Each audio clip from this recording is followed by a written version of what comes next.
Hi there, and welcome to this week's edition of Top End Track Talk.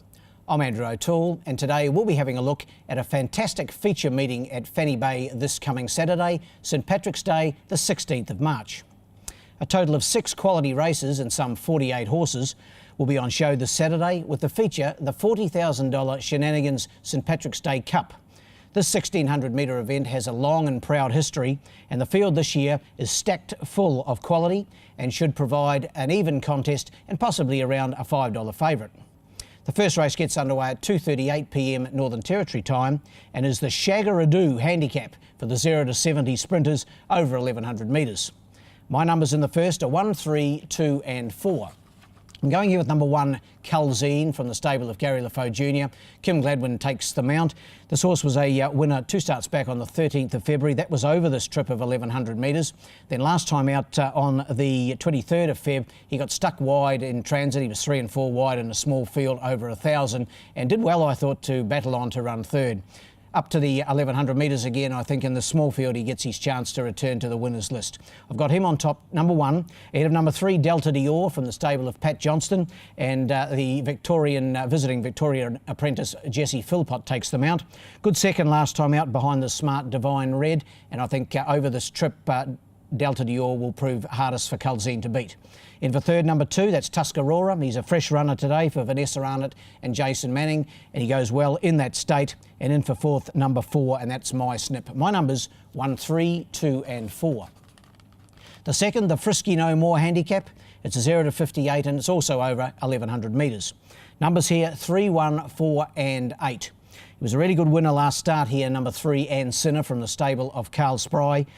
Kim Gladwin took them out last time and he rides again. That was over the 1100, same trip again, and I thought Ann Sinner was really good in beating McIntyre and can do so, or can win again, I think, on Saturday. 3 on top, ahead of number 1, Hatton Man from the very much informed Tayan Halter stable. Ray Viger takes the mount. A win in 2 seconds, his last 3, Hatton Man, the most recent of those behind Black Haze here on the 23rd of Feb. In for third, number 4, Looking For You. Dropping back from the 1200 to the 1100 metres will help this horse, I think, from the stable of Phil Cole, Jared Todd aboard, and my fourth selection, number 8, Flinders Beach. 3, 1, 4 and 8. The third's the Pot of Gold, a maiden. It's obviously for the non-winners. It's also over the 1,000 metres. And my numbers here, 3, 8, 5 and 1. Probably the bet of the day for me, number 3, Patriot Day from the stable of Gary Clark and Kim Gladwin aboard. Third at its first up run on the course. That was 1,200 metres behind the long shot winner Remodify. But you'll recall in this race that Patriot Day and Orsamo went very hard up in front. They tired over the concluding stages. I think dropping back from the 1,200 to the 1,000 will suit Patriot Day. Drawn 6 in this 8-horse field. He looks the horse to beat. Got him on top here to beat number 8, Panda's Choice from the stable of Chris Pollard. Barry Huppett's aboard, 2 good thirds his last 2 runs, and both out of his grade. One was a Class 2, one was a 0 to 58. Back in maiden grade, I think Panda's Choice is the toughest for the favourite to beat. In for third, number 5, Caitlin's Angel. Sonia Wiseman for Phil Cole has gone 1 or 2 handy races just lately, and I think another one with a good chance here. And in for fourth, number 1, Compare. 3, 8, 5 and 1 in the third. The fourth, the Kiss Me I'm Irish handicap. 0 to 58 over the 1,300 metres. Numbers here 4, 1, 6 and 3. Number 4 on top here for me, Ali Taka from the Phil Cole stable. Jared Todd aboard. Really like the way this horse got to the line last time out behind the smart Macon the Grade, who of course goes round in the St Pat's Cup later in the day. That was over 1,600 metres. That was on the 13th of Feb. Dropping back in trip, 4 weeks between runs, I think sounds ideal to me for number 4, Ali Taka. I've got it on top, maybe at a bit of odds too. Ahead of number 1, Bonaire. Good last start winner for Carl Spry. Carl trains this one and does the riding. He won nicely here, beating Looking For You. That was on the 6th of March, and he'll race well again. In for third, Carl's stablemate, Orsamo, number 6. Vanessa Arnott aboard, and this horse finished a very good second to Remodify last time out. Just probably went a little bit hard in the company of Patriot Day and tired over the concluding stages, but I think we'll be right in the party here. And in for fourth, number 3, Remodify. Backed up that long shot win with a good third here last start. 4, 1, 6 and 3 in the fourth. Getting to the business end of the day, and one of our two features is the Shamrock and Roll Weight for Age. Not easy to say that one. Good luck, Craig Sant. This for the Weight for Age horses, or the open grade gallopers. It's over the 1200 metres, a field of 6 to face the starter, and a couple of quality gallopers here. My numbers 5, 6, 2 and 4. I think the Gary Clark stable to the 4 here with number 5, Neat Feet, and number 6, the captain, Neat Feet. He's a marvel. He's won 8 of 18 over this trip here. Kim Gladwin takes the mount. He won on him last start, carrying the mammoth weight of 64 kilograms. He drops in weight to 58.5, the weight for age scale, right in his favour here, and anywhere near his best. He's the horse to beat. 5 on top for me. Ahead of the stablemate, the captain, Brendan Davis aboard.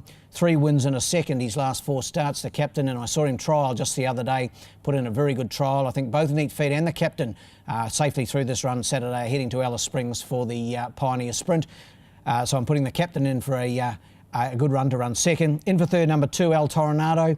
He's 8 rising 9 now, but he doesn't know that. Carl Spry takes the mount here, also trains. He was third behind Neat Feet last time out, and he's a quality galloper on his day. And in for fourth, number 4, Lake Jackson. He's had the one run back. That was at Port Lincoln for trainer Angela Forster. He's back in the top end, and over the 1200 metres, he should be hitting the line solidly.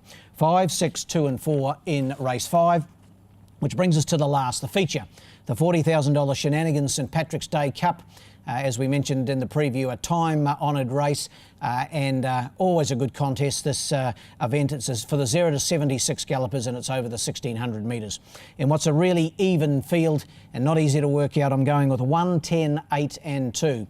On top, number 1, Making the Grade from the Gary Clark stable, Kim Gladwin aboard.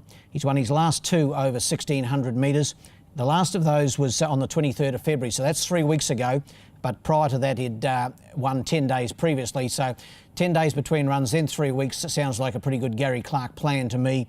And Making the Grade, top weight with 59 kilograms. The one gate should help him. He'll be very prominent in the run. He'll probably lead. And if he can get a soft section or somewhere in the run, he's the horse to run down. Number 1 on top for me, Making the Grade. Ahead of number 10, the real big danger in my eyes, and that's Mazzaro. Tayan Holter has this horse racing tremendously well. Ray Viger in the saddle riding well. He put together 2 wins here recently, and then last time out finished a good second behind Miazza. He was well beaten on that occasion by some 6 1/4 lengths, but that was 1300 metres. He's unbeaten this horse from... well, no, he's not unbeaten. He's had 6 starts at the trip for a win and a second. But I think over the 1600 metres, the step up with that run under his belt last time, he'll be hitting the line solidly. He's the horse for Making the Grade to beat. In for third, last year's winner, the Wild Side. Phil Cole trains, Jared Todd rides. 15 starts at the trip for 4 wins and 4 placings. She hasn't had a run since the 2nd of February. That was over 1,300 metres. When she won the Cup last year, she had 3 or 4 mile races leading into it. That's my only question mark, whether she'll be just feeling the pinch the last bit.